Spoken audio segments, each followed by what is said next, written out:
Lanjutan ESK, Eternal Secret King Season 199. Bab 1981.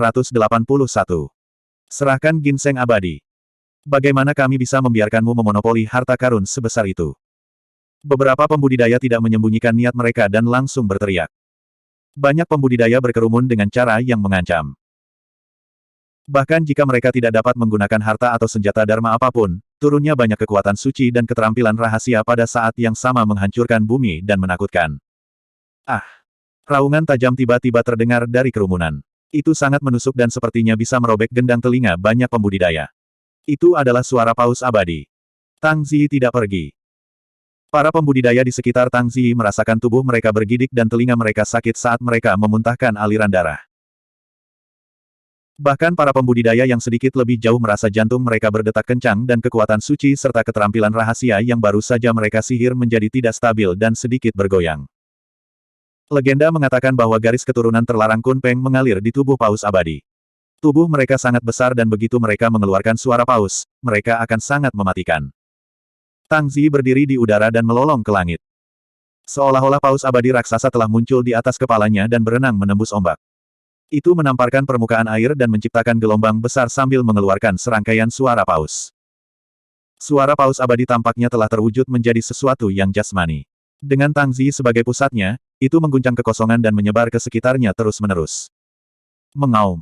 Saat itu, raungan aneh lainnya terdengar tidak jauh. Itu sangat besar, seolah-olah ribuan gajah memanggil serempak dan mengguncang dunia. Yunting melirik ke samping. Jauh di sana, seorang pria berjubah hitam dari Blazing Sun Immortal Country melompat ke udara. Rambut hitamnya menari-nari liar saat dia meraung ke arah Tang Ziyi. Orang itu adalah Fang Xuan. Di bawah kaki Fang Xuan, ribuan gajah raksasa muncul samar-samar. Mereka mengayunkan belalai mereka dan menusukkan gading mereka ke langit saat mereka mengangkat kepala dan berteriak. Jika paus abadi adalah penguasa lautan, gajah ilahi adalah dewa tanah. Suara paus abadi dan panggilan 10.000 gajah serempak bertabrakan dengan keras di udara, tidak ada yang mau mundur. Sulit untuk menentukan pemenang antara dua keterampilan rahasia suara. Namun, serangan Fang Xuan meningkatkan semangat para pembudidaya yang awalnya mengelilingi Suzimo dan mereka dibebaskan dari rasa sakit dari suara paus abadi. Menarik, menarik. Yunting telah menonton dari jauh, tidak berniat untuk bergerak. Namun, pada saat ini, tabrakan dari dua sihir rahasia domain suara yang hebat telah menyebabkan garis keturunannya menjadi gelisah dan gelisah. Sulit baginya untuk tenang. Saya tidak berharap untuk bertemu dengan beberapa lawan yang layak di tahap Mystic Origin. Yunting tertawa terbahak-bahak dan mengarahkan jarinya ke medan perang di depannya. Kemudian, dia menebas dan berteriak 3 kali, hancur. Merusak, merusak. Suara Yunting jauh lebih lemah daripada suara paus abadi dan terompet gajah segudang. Namun, 3 teriakannya diringkas menjadi 3 pedang panjang di udara. Mereka tajam dan penuh dengan niat membunuh. Kondensasi pedang dengan suara. Bakat alami seperti itu dalam pedang dao benar-benar mencengangkan dan melampaui imajinasi. Bahkan Fang Xuan memiliki ekspresi serius saat dia menarik kembali penghinaan di matanya. Awalnya, dia benar-benar tidak menganggap serius Yunting. Tetapi baru sekarang dia menyadari bahwa ini adalah lawan yang sangat kuat. 3 pedang suara merobek udara dan turun dari langit, tidak takut akan bentrokan antara suara paus abadi dan tangisan gajah yang tak terhitung jumlahnya. Suara mendesing. Seolah-olah sepotong kain robek oleh senjata tajam. 2 domain suara dari terompet paus abadi dan teriakan dari banyak sekali gajah dibelah menjadi 2 oleh 3 pedang suara Yunting. Kilatan ganas bersinar di mata Suzimo. Awalnya, dia tidak berniat menggunakan skill rahasia Dragon Roar. Itu adalah salah satu kartu trufnya. Dia tidak akan menggunakannya dengan mudah kecuali dia tidak punya pilihan lain. Tetapi pada saat ini, 3 keterampilan rahasia domain suara turun pada saat yang sama dan bertabrakan di telinganya, menyebabkan garis keturunan King Lian di tubuhnya mendidih dan menyembur keluar. Jika dia melanjutkan, garis keturunan King Liannya mungkin akan terungkap. Selanjutnya, ada jejak kebanggaan di lubuk hati Suzimo yang membuatnya ingin bersaing dengan paragon dunia. Kalian semua, tersesat. Suzimo berkata perlahan. Ketika dia mengucapkan kata terakhir, dia melepaskan skill rahasia Dragon Roar. Seketika, dunia bergetar. Seekor naga dewa dengan sisik hijau berkilauan muncul di samping Suzimo. Tanduknya menonjol dan menakutkan saat melingkar dan meraung ke langit. Naga ilahi itu seperti kehidupan. Saat meraung, kumisnya menari dan sisik di tubuhnya sedikit menonjol saat seluruh tubuhnya mengembang. Raungan naga itu terlalu menakutkan, seolah-olah ia memiliki kehendak tertinggi. Tiba-tiba, paus abadi di udara melompat dan terjun ke laut, menghilang. Di bawah kendali kehendak Su Zimo, skill rahasia Dragon Roar memiliki dampak paling kecil pada Tang Ziyi. Adapun 10.000 gajah di bawah kaki Fang Xuan, mereka menghilang ke dunia melawan auman naga. Tubuh Fang Xuan bergoyang sedikit tetapi stabil tak lama kemudian.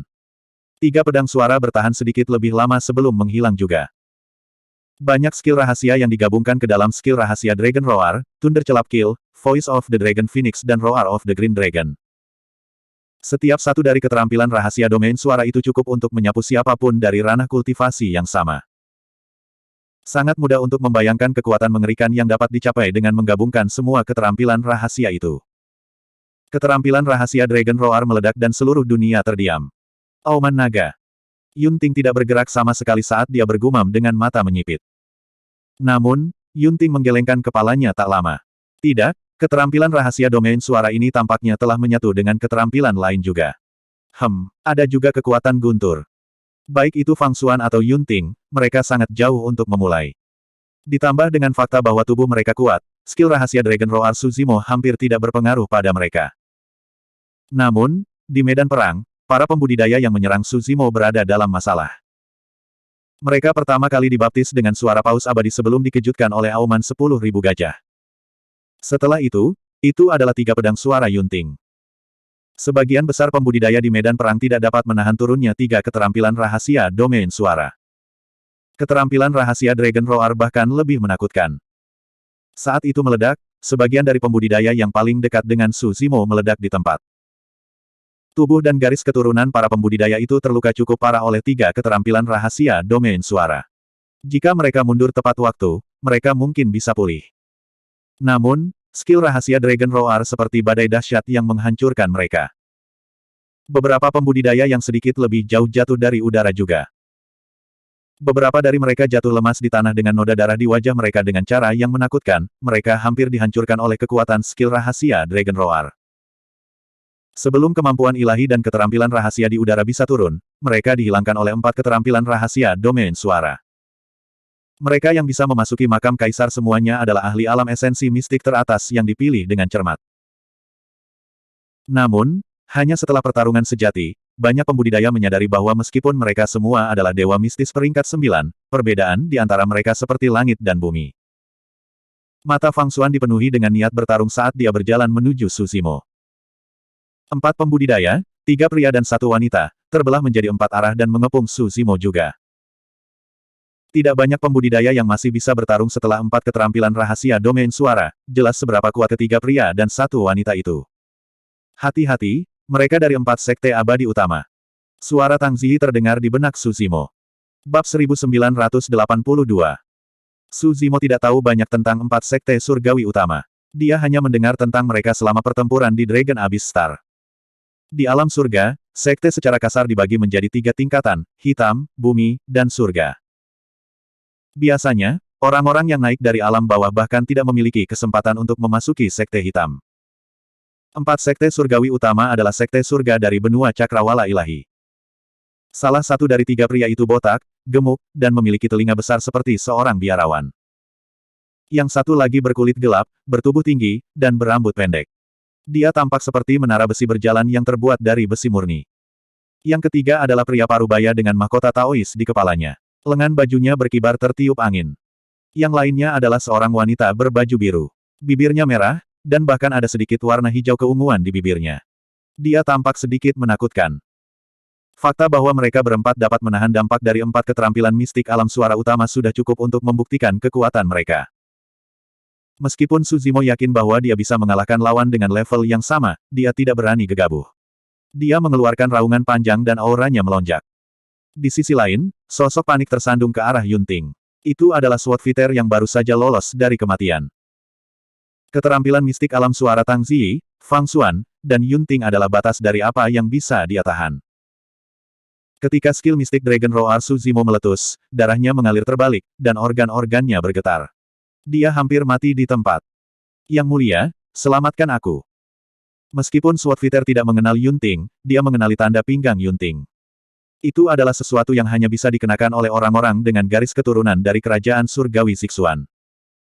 Swordfighter berteriak minta tolong sebelum dia mencapai Yunting. Yunting melirik Swordfighter dengan acuh tak acuh. Dia sama sekali tidak peduli padamu. Jika Anda tidak memprovokasi dia, Anda tidak akan terbunuh. Yang mulia baik hati. Saya tidak tahu bahwa orang ini kejam dan tak kenal takut. Dia bahkan berani membunuh dewa yang diagungkan di sisi Pangeran Yuanzuo. Apalagi yang tidak bisa dia lakukan.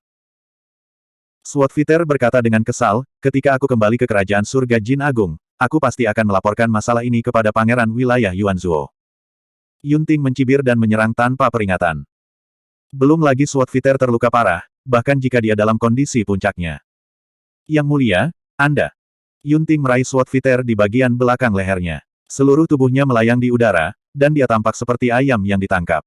Dia memiliki ekspresi panik di wajahnya saat dia berjuang tanpa daya. Yunting berkata dengan acuh tak acuh, aku paling benci mengadu dalam hidupku. Kamu tidak cocok menggunakan pedang. Begitu dia selesai berbicara, Yunting menyatukan dua jari dan menebas. Puci. Kepala berdarah dipotong oleh dua jari Yunting. Jari-jarinya bahkan lebih tajam dari pedang sungguhan. Di sisi lain, orang-orang dari 4 sekte surgawi utama sudah mulai bertarung dengan Su Zimo. Biksu botak adalah yang pertama tiba. Dia tertawa dan berkata, penolong, saya di sini untuk mengirim Anda ke surga barat. Biksu botak itu mengayunkan lengannya, yang tampaknya ditutupi dengan lapisan tebal kertas emas. Mereka berkedip dengan cahaya saat mereka menabrak Su Zimo. Kedua lengan ini seperti dua batang panjang yang tebal dan kokoh, berat dan sangat ganas. Mengikuti dari belakang, pria yang menjulang tinggi juga maju ke depan. Dia berdiri tegak dan setengah tubuh lebih tinggi dari Su Zimo. Ha! Pria yang menjulang tinggi itu berteriak dengan raungan yang menggelegar. Dia mengulurkan lengannya dan mengepalkannya, meninju ke arah kepala Su Zimo. Kepalan tangan pria yang menjulang tinggi itu seperti palu hitam pekat dengan tepi yang berbeda dan kilau logam. Baik itu biarawan botak atau pria yang menjulang tinggi, keduanya adalah ahli tempur tubuh dengan fisik yang sangat kuat. Di sisi lain, pendeta Tao setengah baya melambaikan lengan bajunya yang lebar dan berteriak, bekukan. Kemampuan ilahi lebih rendah, seni tubuh tetap. Seni tubuh tetap adalah salah satu kemampuan ilahi kecil yang paling umum. Ketika dipahami hingga batasnya, itu bisa berkembang menjadi kemampuan ilahi yang tiada taranya, pembekuan luar angkasa. Meskipun seni tubuh tetap adalah umum, roh esensi setiap orang berbeda dalam hal kemurnian, bidang kultivasi, dan kekuatan. Oleh karena itu, efek dari seni tubuh tetap juga berbeda. Roh esensi Su Zimo telah lama mencapai ranah esensi bumi dan melampaui para pembudidaya dari ranah kultivasi yang sama. Oleh karena itu, dia sama sekali tidak terpengaruh oleh seni tubuh tetap yang dirilis oleh orang lain. Ini terlepas dari kenyataan bahwa pendeta Tao setengah baya berasal dari salah satu dari 4 sekte abadi utama. Namun, pendeta Tao setengah baya memiliki sesuatu yang lain di lengan bajunya. Saat dia melepaskan seni tubuh tetap, lengan bajunya yang lebar tiba-tiba datang dan melilit Su Zimo dengan erat. Seni tubuh tetap hanyalah langkah pertama, gerakan membunuh datang kemudian. Meskipun wanita berbaju biru adalah yang paling lambat menyerang, kukunya panjang dan berwarna hijau keunguan, memancarkan bau busuk. Racun. Wanita berbaju biru menjulurkan kuku tajamnya yang menyerupai 10 pedang beracun, meraih ke arah tubuh Su Zimo. Para ahli dari 4 sekte abadi utama merilis serangan yang menakutkan hampir pada saat yang bersamaan. Meskipun mereka berempat belum pernah bertemu sebelumnya dan ini adalah pertama kalinya mereka bergabung, koordinasi mereka sempurna. Ini adalah pemahaman diam-diam antara para ahli tingkat atas. Ketika dia melihat itu, Yunting sedikit mengangguk dan berkata dengan lembut, meskipun mereka berempat hanya pelayan dari 4 sekte abadi utama, metode mereka memang tidak lemah. Aku khawatir hanya aku yang bisa bertahan melawan serangan seperti itu. Di medan perang. Jantung Tang Ziyi berdetak kencang ketika dia melihat itu. Mengingat penilaiannya, dia secara alami bisa mengetahui betapa menakutkannya serangan gabungan dari para ahli dari 4 sekte abadi utama. Paling tidak, akan sulit baginya untuk melarikan diri tanpa cedera dalam posisi Su Zimo. Tang Ziyi bergerak dan menyembunyikan sosoknya, menuju pendeta Tao setengah baya diam-diam. Selama dia bisa membunuh salah satu dari mereka, 3 sisanya akan jauh lebih mudah. Hehe, mau kemana? Saat itu, seringai dingin terdengar dari samping. Segera setelah itu, Tang Ziyi merasakan hembusan angin kencang di samping telinganya. Itu sangat kuat sehingga membuat telinganya sakit. Yang lebih menakutkan adalah bahwa serangan orang itu telah menutup semua rute pelarian Tang Ziyi. Seorang ahli. Tang Ziyi tidak berani ceroboh dan buru-buru berhenti di jalurnya, menghindari langkah pembunuhan pihak lain dan melihat ke atas. Seorang pria berjubah hitam menghalangi jalannya, itu adalah Fang Xuan dari negara surgawi matahari berkobar. Tang Ziyi sedikit mengernyit. Jika mereka berdua bertarung langsung, akan sulit untuk menentukan pemenang dalam waktu singkat.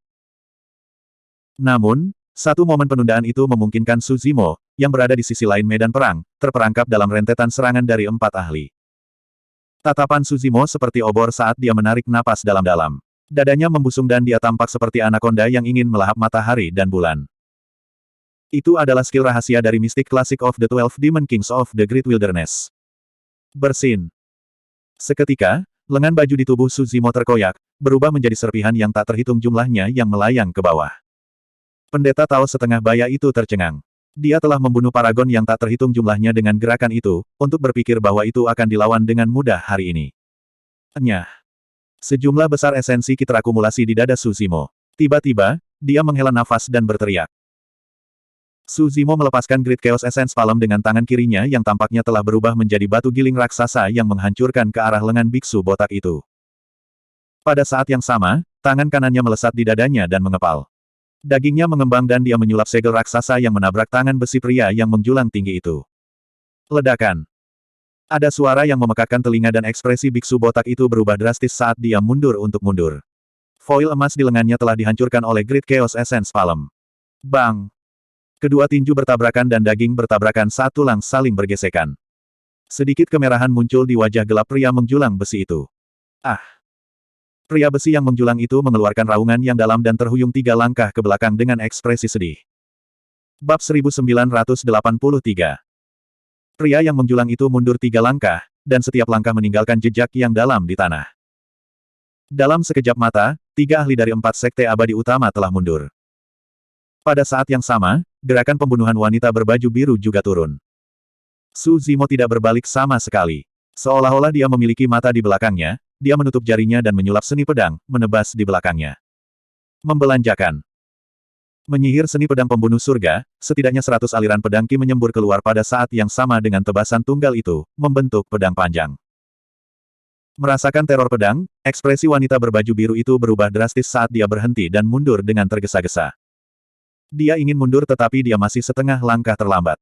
Dentang, dentang. Suara benturan logam bergema dan 10 kuku wanita berbaju biru itu dipotong oleh pedang pembunuh surga ki. Kukunya jatuh ke tanah satu demi satu, berkilauan dengan cahaya hijau keunguan yang beracun. Terhadap pengepungan para ahli dari 4 sekte abadi utama, Su Zimo melakukan serangan balik dengan ganas dan memaksa mereka berempat mundur.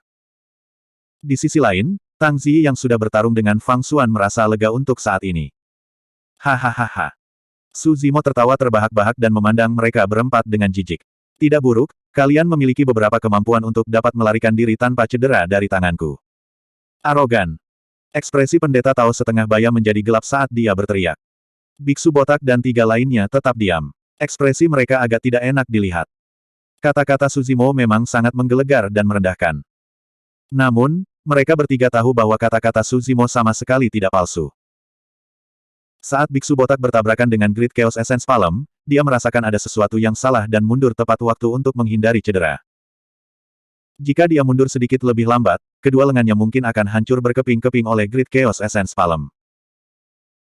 Alasan mengapa pria menara besi itu mampu menahan pukulan Su Zimo adalah karena dia menggunakan teknik rahasia untuk mentransfer kekuatan serangan lawannya ke tanah melalui tubuhnya. Itulah alasan mengapa 3 langkahnya meninggalkan jejak kaki yang begitu dalam di tanah.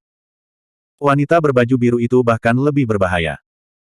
Dao of Poison dan kekuatan garis keturunannya jauh lebih rendah daripada biksu botak dan pria yang menjulang tinggi. Dia bahkan lebih buruk dari Su Zimo. Jika dia sedikit lebih lambat dalam menghindari sebelumnya, kedua lengannya akan dipotong oleh Heaven Slaying Sword Ki. Mereka berempat berasal dari 4 sekte surgawi utama. Tetapi jika seorang kultivator bisa memasuki sekte abadi, bahkan pelayan yang paling rendah dan paling rendah pun akan jauh melampaui rekan-rekan mereka. Siapa sangka mereka berempat benar-benar akan bertemu dengan orang yang begitu kejam di makam kaisar ini. Di sisi lain, ekspresi Yunting menjadi sedikit rumit. Baru saja, dia hanya mengatakan bahwa dia bisa menghadapi serangan gabungan 4 orang. Mereka tidak menyangka bahwa Su Zimo tidak hanya menyelesaikan serangan itu, Tetapi dia juga melakukan serangan balik dengan paksa, hampir melukai pembangkit tenaga listrik dari 4 sekte abadi yang besar. Di sisi lain, Tang Ziyi dan Fang Xuan terjerat dalam pertempuran, dan sulit untuk menentukan pemenangnya. Meskipun Tang Ziyi mengolah Dao of Assassination, tubuh fisik dan garis keturunannya luar biasa, dan fondasinya sangat kokoh. Bahkan jika dia bertarung melawan jenius manapun, dia tidak akan dirugikan. Semakin banyak Fang Xuan bertarung, semakin terkejut dia. Dia melampaui 49 kesengsaraan surgawi dan tak terkalahkan di dunia bawah. Bahkan di dunia atas, dia belum pernah bertemu lawan. Awalnya, di matanya, mungkin hanya Yunting, Su Zimo, dan kekuatan dari 4 sekte abadi yang dapat mengancamnya. Dia tidak menganggap serius Tang Ziyi sama sekali. Dia tidak menyangka bahwa wanita yang tampak biasa di hadapannya ini benar-benar akan sangat merepotkan dan menakutkan. Serangannya aneh dan bervariasi, dan semuanya adalah gerakan membunuh. Bahkan ada beberapa kali ketika dia hampir melukainya. Dari mana dia muncul? Fang Xuan mengutuk secara internal. Tepat pada saat ini, kecemerlangan hijau giok tiba-tiba meledak dari cakrawala yang jauh dan menyerbu ke langit. Namun, dengan cepat menghilang. Banyak pembudidaya terkejut dan berpikir keras. Su Zimo juga melihat lampu hijau itu. Mungkinkah itu jimat giok? Tidak ada yang punya petunjuk tentang jimat giok. Sekarang lampu hijau ini tiba-tiba muncul, itu segera membuat semua orang berpikir dan menebak. Setelah keheningan singkat, para pembudidaya bergerak dan melaju ke arah jimat giok. Yang mulia, kami. Seorang kultivator dari kerajaan surgawi Zixuan bertanya dengan lembut. Ayo pergi ke sana dan melihatnya. Aku harus mendapatkan jimat giok dan seni pedang pembunuh manusia. Yunting merenung sejenak dan berkata dengan tatapan yang dalam, mari kita cari jimat gioknya dulu. Kita tidak bisa kehilangan Su Zimo. Setelah jeda singkat, Yunting tersenyum dan berkata, menurut pendapat saya, selain saya, tidak ada seorang pun di makam yang bisa menghentikannya. Yang mulia, sepertinya Anda mengaguminya. Seseorang di belakangnya dapat mengetahui apa yang disiratkan oleh Yunting. Yunting sedikit mengangguk dan berkata, dia sangat berbakat dan dia mengolah seni pedang pembunuh manusia. Dia bisa dianggap ditakdirkan bersamaku. Namun, dia adalah seseorang yang naik dari dunia bawah dan sulit baginya untuk membuat nama untuk dirinya sendiri di kerajaan surga Jin Agung. Dia hanya akan bisa membuat nama untuk dirinya sendiri jika dia mengikutiku. Kultivator itu tersenyum dan berkata, di dunia atas, hampir tidak ada orang yang memperlakukan kultivator dari dunia bawah secara setara, Yang Mulia. Jika orang ini dapat direkrut oleh Yang Mulia, itu akan menjadi kekayaannya. Yunting menggelengkan kepalanya dan berkata sambil tersenyum, mungkin bukan itu masalahnya. Mereka yang memiliki bakat dan kekuatan tempur seperti itu semuanya jenius yang mengerikan. Mereka arogan dan sulit direkrut. Aku harus mengalahkannya dan meyakinkannya dengan sepenuh hati sebelum aku bisa membawanya di bawah sayapku. Setelah mengatakan itu, Yunting melirik Su Zimo lagi dan memimpin para pembudidaya kerajaan surgawi Zixuan menuju lampu hijau. Fang Xuan, abaikan wanita itu dan cari jimat gioknya dulu. Kita tidak bisa membiarkan siapapun merebut kesempatan. Suara lelaki tua bermarga Ge terdengar di benak Fang Xuan. Bang! Di medan perang, Fang Xuan bentrok dengan Tang Ziyi dan mundur. Dia mengayunkan tinjunya yang berkedip-kedip dengan kilat dan mencibir, aku tidak akan bermain denganmu lagi. Kita akan bertarung lagi lain kali. Kamu akan mati lain kali. Tang Ziyi berkata dengan acuh tak acuh. Haha. Fang Xuan tertawa, kamu ingin membunuhku. Anda jauh dari itu. Begitu dia mengatakan itu, Fang Xuan berbalik dan kembali ke sisi lelaki tua yang bermarga Ge, meninggalkan tempat itu bersama orang-orang dari kerajaan surgawi matahari berkobar. Para ahli dari 4 sekte surgawi utama yang bertarung dengan Su Zimo juga memiliki niat untuk mundur. Tugas yang diberikan kepada mereka oleh sekte adalah untuk mencari jimat giok, bukan Seven Cloud Immortal Ginseng. Jika mereka terus bertarung dengan Su Zimo di sini, mereka akan kehilangan gambaran yang lebih besar karena mereka tidak akan dihukum bahkan jika mereka bisa mendapatkan Seven Cloud Immortal Ginseng. Dengan pemikiran itu, para ahli dari 4 sekte surgawi utama bertukar pandang dan mundur pada saat yang sama, pergi dengan para pembudidaya lainnya. Tang Ziyi datang untuk berdiri di samping Su Zimo. Lebih dari 100 orang dari Great Jin Celestial Kingdom telah memasuki makam kaisar, tetapi hanya mereka berdua yang tersisa. Sepertinya tujuan semua orang sama, jimat giok itu. Su Zimo bergumam pelan. Tang Ziyi mengangguk setuju. Su Zimo mengerutkan kening dan merenung, aku ingin tahu apa asal-usul dan rahasia jimat giok itu. Ini sebenarnya membuat banyak sekte khawatir. Di mata sekte-sekte ini, itu bahkan lebih penting daripada Seven Cloud Immortal Ginseng, kata Tang Ziyi. Tang Zi berkata, kurasa hanya seseorang dengan status Yunting yang tahu rahasia seperti itu. Ayo pergi dan lihat juga. Su Zimo berkata dengan suara yang dalam. Bahkan tanpa pengaturan Lord Yuan Zuo, dia ingin melihat seperti apa jimat giok itu dan rahasia apa yang disembunyikannya. Tang Zi tidak mengatakan apa-apa dan hanya mengikuti di belakang Su Zimo diam-diam. Bab 1984. Su Zimo dan Tang Zi melaju di sepanjang jalan para pembudidaya. Setelah berjalan sekitar setengah hari, mereka akhirnya melihat sebuah bangunan besar di langit di depan. Itu harus menjadi istana. Meskipun bobrok, orang masih bisa merasakan keagungannya dari jauh. Ada beberapa pembudidaya berkeliaran di sekitar istana, sepertinya mencari sesuatu. Sebagian besar pembudidaya sudah memasuki istana. Su Zimo dan Tang Zi mendekati istana dan melihat dengan kasar, tetapi mereka tidak dapat menemukan sesuatu yang istimewa tentang itu. Mereka berdua tidak membuang waktu di luar dan memasuki istana. Di depan mereka ada alun-alun besar dan luas yang diaspal dengan batu biru. Ada beberapa jalan batu yang memisahkan kebun herbal dan kebun roh. Hanya saja di taman obat dan taman roh ini, tidak ada lagi obat-obatan abadi, hanya beberapa cabang dan daun yang layu yang tersisa. Bahkan tanah di kebun herbal terkorosi oleh kutukan makam kaisar, memberikan warna hijau yang aneh. Alun-alun itu begitu besar sehingga bahkan dengan penglihatan Su Zimo, dia tidak bisa melihat perbatasannya. Keduanya mengikuti jalan batu dan melewati kebun herbal, terus maju. Sepanjang jalan, mereka menemukan beberapa pembudidaya berkeliaran di sekitar alun-alun. Istana ini mungkin adalah salah satu istana kaisar abadi saat itu. Aku ingin tahu apakah ada harta di sini.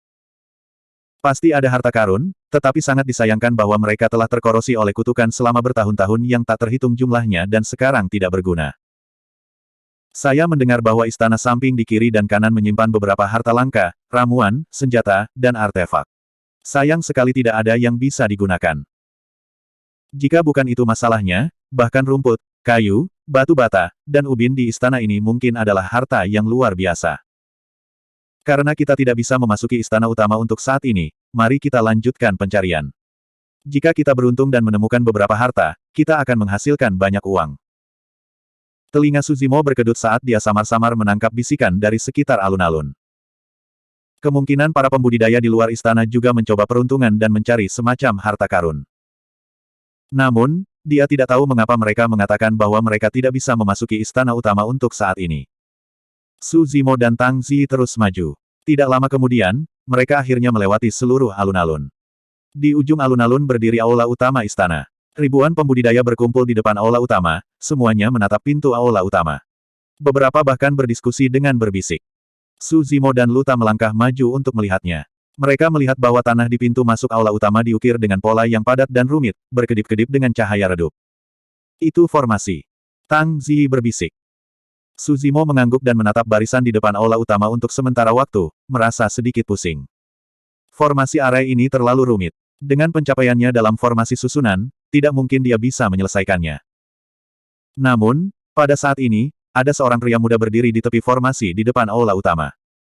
Orang ini memiliki ekspresi percaya diri dan bersemangat tinggi. Terkadang, dia berhenti dan merenung, terkadang dia bergerak cepat, dan terkadang dia menjentikkan jarinya untuk menembakkan untaian cahaya origin Qi yang memasuki formasi besar. Orang ini tidak lain adalah Raja Muda dari Kerajaan Surgawi Zixuan, Yunting. Setiap kali Yunting bergerak, formasi besar akan bergetar dan berkedip dengan rune. Selanjutnya, cahaya dari Grand Array jelas meredup. Yunting mencoba menghancurkan formasi. Berdasarkan tren ini, hanya masalah waktu sebelum formasi besar dipatahkan. Su Zimo bisa merasakan bahwa Yunting sangat kuat. Bahkan, dia bahkan bisa merasakan aura berbahaya dari orang ini. Bahkan jika orang ini memiliki status bangsawan dan sumber daya yang tak ada habisnya, masih menakutkan baginya untuk dapat mencapai alam asal mistik tingkat ke-9 pada usia 200. Apa yang lebih menakutkan adalah bahwa pencapaian orang ini dalam formasi susunan juga sangat mendalam. Ada batas kekuatan seseorang. Bahkan jika dia berkultivasi dengan rajin selama lebih dari 200 tahun, dia mungkin tidak dapat mencapai alam asal mistik tingkat 9, apalagi fakta bahwa dia harus membagi perhatiannya pada formasi susunan. Kenapa dia harus mengambil pintu masuk aula utama? Apakah tidak ada pintu masuk lain? Aula utama tampak seperti diambang kehancuran. Saya khawatir itu bahkan tidak akan mampu menahan satu pukulan pun dari saya. Seorang kultivator di kerumunan bergumam. Hehe. Sebuah seringai terdengar dari samping. Kamu bisa maju dan mencoba. Aula utama dipenuhi dengan batasan. Kamu pasti akan mati jika menerobos masuk. Apakah kamu melihat mayat-mayat itu? Itulah hasilnya. Seketika, orang yang berbicara tadi tidak berani mengeluarkan suara lagi. Menghancurkan formasi sangat membebani roh esensi seseorang. Tuan wilayah itu benar-benar berani. Bukankah dia takut kehabisan energi dan menghadapi bahaya? Apa identitasnya? Hampir semua orang di makam itu berstatus rendah. Siapa yang berani melawannya? Selanjutnya, bahkan jika roh esensinya melelahkan, dia masih harus tak terkalahkan di antara rekan-rekannya. Di kerumunan, Fang Xuan menyaksikan semuanya dengan dingin dan menyeringai. Orang itu terlalu muda dan sombong. Dia tidak tahu bagaimana menyembunyikan kekuatannya. Su Zimo memperhatikan sejenak sebelum mundur dari kerumunan. Kemana kamu pergi? Tang Zi bertanya. Su Zimo menjawab, akan sulit untuk mematahkan formasi ini dalam waktu singkat. Saya berencana untuk melihat aula samping di kedua sisi. Aku tidak pergi. Tang Zi tidak bergerak. Dia ingin menyerbu ke aula utama segera setelah formasi rusak sehingga dia bisa mengambil inisiatif. Mengangguk, Su Zimo berbalik dan menuju ke aula samping di samping. Tidak ada batasan di aula samping. Pintunya terbuka lebar dan di dalamnya berantakan, jelas bahwa banyak pembudidaya telah mengobrak-abrik tempat itu. Awalnya, ada banyak harta dharma yang ditempatkan di aula samping. Pedang, tombak, lonceng, kuali, cermin. Ada senjata biasa dan bahkan harta dharma yang tidak biasa, semuanya ada di sana. Namun, pada saat ini, sebagian besar harta dharma tersebar di seluruh tanah. Tepatnya, ini tidak bisa lagi dianggap sebagai harta dharma. Di bawah korosi kutukan makam kaisar, harta dharma ini telah lama direduksi menjadi tumpukan besi tua. Faktanya, nilai asli dari harta dharma ini tidak terlalu tinggi, paling tidak, mereka tidak berada pada level harta dharma spiritual. Itu karena kuali penindasan neraka masih memurnikan besi cair di dalam kuali dan tidak ada gerakan. Masih ada beberapa pembudidaya berkeliaran di sekitar aula samping, ingin mencari harta karun yang terlewatkan. Bahkan ada beberapa pembudidaya yang mulai berkelahi satu sama lain karena pedang yang patah. Su Zimo mencari dengan hati-hati dan tidak menemukan apapun. Oleh karena itu, dia berjalan menuju aula samping di sisi yang berlawanan. Aula samping barusan digunakan untuk menyimpan senjata ilahi dan harta sihir, sementara aula samping ini awalnya digunakan untuk menyimpan banyak pil roh dan obat-obatan ajaib. Lemari obat di aula samping sudah berserakan di tanah dan botol serta toples di atasnya berserakan di tanah. Banyak gabus botol obat dicabut dan ramuan di dalamnya jatuh keluar. Su Zimo mengambil pil acak dan mencubitnya dengan lembut dengan jarinya, mengubahnya menjadi abu. Setelah bertahun-tahun yang tak terhitung jumlahnya, kekuatan obat dan ki roh di dalam telah lama habis. Bahkan jika ada ramuan yang diawetkan dengan sempurna, mereka terinfeksi oleh kutukan makam kaisar. Jika mereka ditelan, tidak ada bedanya dengan bunuh diri. Su Zimo berputar di sekitar aula samping tetapi tidak menemukan apapun dan bersiap untuk pergi. Saat dia melewati dinding bobrok, kuali penindasan neraka tiba-tiba bergerak. Bab 1985. Su Zimo menghentikan langkahnya dan sedikit mengernyitkan alisnya. Ruang samping dipenuhi dengan ramuan, mengapa kuali penekan neraka memiliki reaksi seperti itu? Kuali penekan neraka selalu hanya melahap dan memurnikan harta numinous, tidak pernah tertarik pada eliksir. Selain itu, ramuan di sini dinodai oleh kutukan dan telah lama kehilangan efek obatnya, itu tidak berharga. Namun, kelainan dalam kesadarannya sangat jelas dan itu jelas bukan ilusi. Tepatnya, itu bahkan lebih keras daripada ketika kuali penekan neraka menemukan harta karun yang tak terhitung jumlahnya. Su Zimo mencari dengan hati-hati di bawah reruntuhan. Di bawah kakinya ada setumpuk debu yang mengubur setumpuk barang tak berguna. Segala macam ramuan dicampur dalam lumpur dan hampir tidak bisa dibedakan. Su Zimo membungkuk dan mencari dengan cermat. Areanya tidak terlalu besar tapi banyak sampah. Ada meja-meja batu yang hancur, meja-meja bobrok, lampu-lampu perunggu yang ditinggalkan dan banyak pot pecah dan potongan-potongan porselen. Su Zimo mencari untuk waktu yang lama tetapi tidak dapat menemukan sesuatu yang layak untuk perhatian kuali penekan neraka. Dia merenung sejenak dan pandangannya beralih ke lampu perunggu dari sebelumnya. Lampu perunggu memiliki desain yang sederhana dan sangat umum. Tidak ada yang istimewa tentang itu dan sebagian besar terkubur dalam lumpur. Itu seharusnya sesuatu yang awalnya tertanam di dinding ruang samping dan sangat biasa. Selanjutnya, bagian lampu perunggu yang terbuka ditutupi lapisan bintik-bintik hijau, jelas bahwa itu terkorosi oleh kutukan makam kaisar. Itulah alasan mengapa Su Zimo tidak terlalu memikirkannya saat pertama kali melihat lampu perunggu dan mengalihkan pandangannya melewatinya. Pada saat itu, dia tiba di depan lampu perunggu dan membungkuk, ingin menariknya keluar dari lumpur. Saat jarinya bersentuhan dengan lampu perunggu kuno, tubuhnya bergetar, dan kesadarannya kabur. Tiba-tiba, kekuatan hisap yang kuat dan misterius meledak dari lampu perunggu. Su Zimo merasa seolah-olah roh esensinya dalam kesadarannya akan meninggalkan tubuhnya dan memasuki lampu perunggu. Platform Lotus Penciptaan merasakan bahaya dan bersinar terang.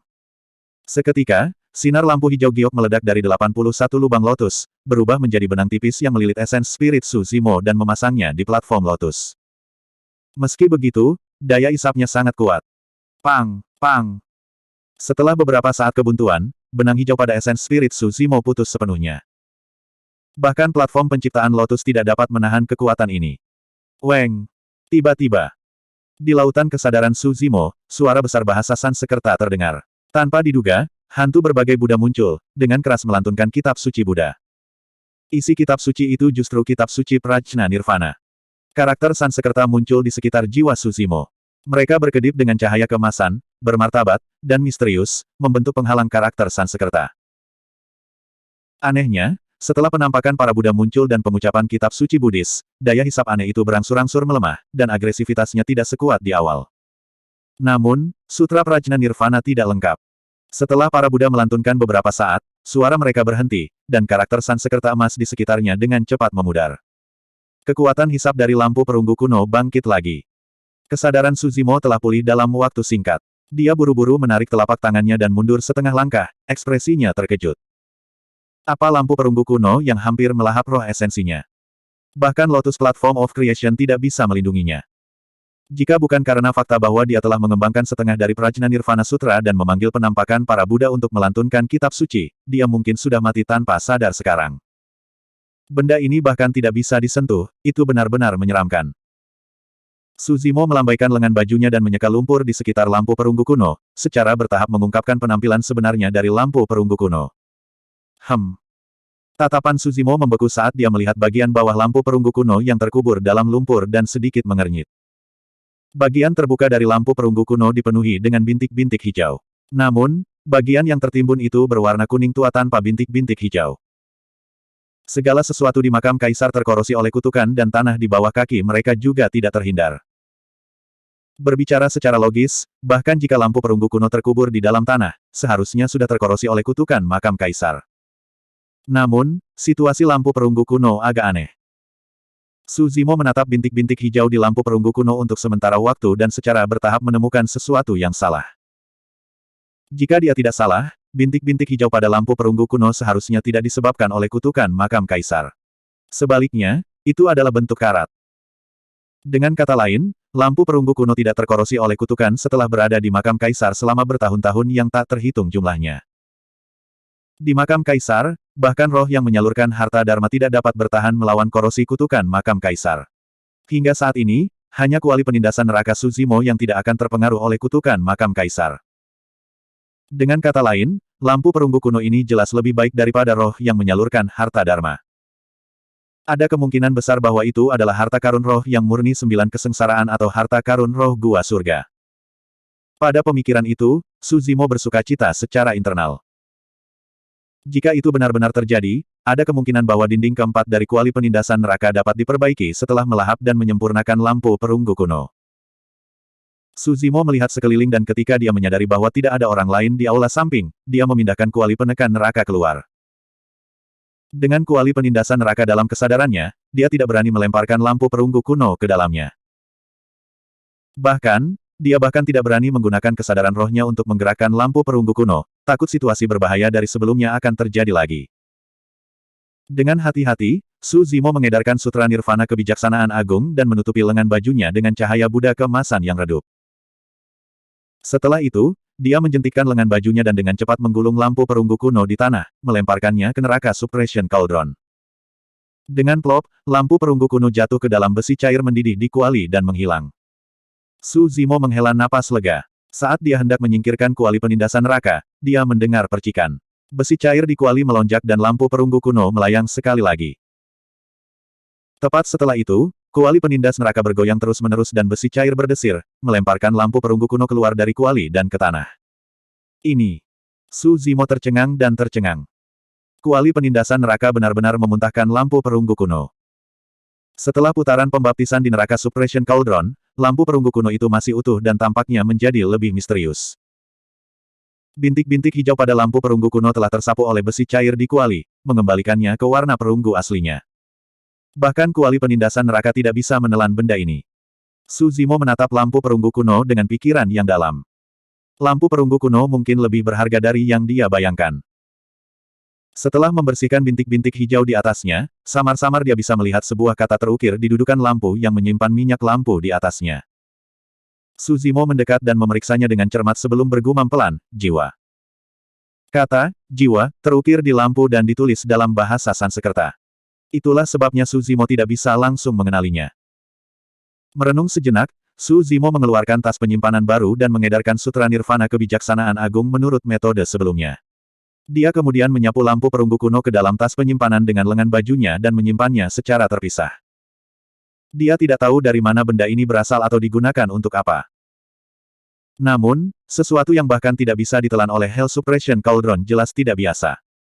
Saat itu, ada keributan di arah aula utama. Formasinya rusak. Bab 1986. Dalam sekejap, Su Zimo melesat menuju aula utama. Pada saat yang sama, semua pembudidaya di istana memperhatikan keributan dan melonjak menuju aula utama. Kerumunan di depan aula utama semakin padat dan sudah ada lebih dari 10.000 dari mereka, semuanya menggosok telapak tangan dengan penuh semangat. Pada saat Su Zimo tiba, dia melihat Yunting berdiri di udara di depan orang banyak dengan tatapan yang dalam. Dia melambaikan tangannya terus-menerus dan jubahnya berkibar dengan cara yang luar biasa. Dalam waktu singkat, ujung jari Yunting melepaskan setidaknya beberapa ratus lampu roh yang memasuki formasi di depan aula utama. Tiba-tiba, cahaya formasi meledak dengan cara yang berbeda dan menelan Yunting secara instan, menyebabkan serangkaian seruan. Banyak pembudidaya berpikir bahwa Yunting telah gagal memecahkan formasi dan dimakan olehnya. Namun, tak lama kemudian, semua orang menyadari bahwa sosok Yunting tidak bergeming di bawah penerangan formasi. Sebaliknya, auranya berubah lebih tajam dan lebih tajam. Membuka. Yunting berteriak dan menunjuk ke depan. Seperti gelombang pasang, cahaya formasi terbelah menjadi dua dari tengah sebelum menghilang dengan keras. Setelah semburan cahaya singkat, semuanya menghilang. Formasi di pintu masuk aula utama hancur total. Namun, ekspresi Yunting sedikit pucat dan auranya tidak melemah sama sekali. Dia mengeluarkan ramuan dengan aroma obat yang kuat dari tas penyimpanannya dan menelannya. Wajahnya merona merah tak lama kemudian. Dengan ledakan, pintu masuk aula utama runtuh dengan keras, mengaduk awan debu yang sangat besar. Banyak pembudidaya disegarkan ketika mereka melihat itu dan tatapan mereka terbakar. Setelah beberapa saat terkejut, mereka akan masuk ke aula utama untuk memeriksanya. Akhirnya, seseorang di sini. Tiba-tiba, desahan bergema di seluruh istana. Sepertinya itu datang dari masa lalu yang jauh dan dipenuhi dengan perubahan waktu. Dengan desahan ini, semua orang di istana tampaknya terpaku di tempat, tidak bisa bergerak. Bahkan Yunting yang berada di udara dan Su Zimo yang berada di kerumunan itu sama saja. Kekuatan itu telah melampaui imajinasi semua orang. Siapa orang itu? Sudah berapa lama dia di sini sampai dia mengatakan sesuatu seperti itu? Dia masih hidup setelah tinggal di makam kaisar. Istana ini adalah salah satu tempat tinggal saya di masa lalu dan jimat giok ada di aula utama. Setelah hening sejenak, suara itu terdengar sekali lagi. Pemilik suara ini, mungkinkah Kaisar abadi itu sejak saat itu? Kaisar abadi tidak mati. Para pembudidaya terkejut ketika mereka memikirkan hal ini. Yunting dengan tenang berkata, ini hanya sisa yang akan ditinggalkan oleh Kaisar abadi dalam formasi. Setelah formasi rusak, sisa ini akan dilepaskan. Ini bukan metode yang brilian. Sangat jarang salah satu dari kalian bisa menembus formasi yang aku tinggalkan. Namun, saya tidak tahu siapa yang bisa mendapatkan jimat giok di aula utama. Setelah mengucapkan beberapa patah kata, suaranya sudah menjadi sedikit lemah. Tampaknya setelah bertahun-tahun yang tak terhitung jumlahnya, kekuatan pikiran yang tersisa ini telah habis. Benar, ada satu hal lagi. Suara Kaisar abadi terdengar sekali lagi, tapi kali ini menjadi terputus-putus. Istana ini menyembunyikan yang lain, harta yang jauh melampaui jimat batu giok. Aku ingin tahu siapa orang yang ditakdirkan. Sebelum dia selesai berbicara, suaranya sudah menghilang, dan kekuatan tak terlihat yang mengikat tubuh banyak pembudidaya juga menghilang. Itu benar-benar kehendak Kaisar abadi. Apa kalimat terakhir yang dia katakan? Aku tidak mendengarnya dengan jelas. Saya pikir dia mengatakan bahwa ada harta lain di istana ini yang bahkan lebih berharga daripada jimat giok. Setelah kehendak Kaisar Abadi menghilang, kerumunan langsung menjadi gempar, menyebabkan gelombang diskusi. Pada saat ini, Su Zimo tenang, tetapi jantungnya berdetak kencang. Harta yang disebutkan Kaisar Abadi kemungkinan besar adalah lampu perunggu kuno dengan kata, jiwa, terukir di atasnya. Sejujurnya, lampu perunggu kuno sangat sulit untuk diperhatikan. Bukan di aula samping yang menyimpan senjata ajaib, tetapi di aula samping yang menyimpan pil roh. Apalagi itu hanya lampu biasa di dinding yang dilapisi karat.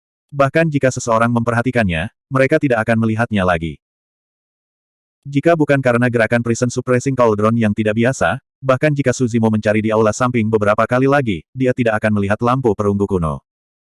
Tentu saja, ini hanya tebakan Su Zimo. Harta yang disebutkan Kaisar Abadi yang melampaui jimat batu giok mungkin belum tentu lampu perunggu kuno.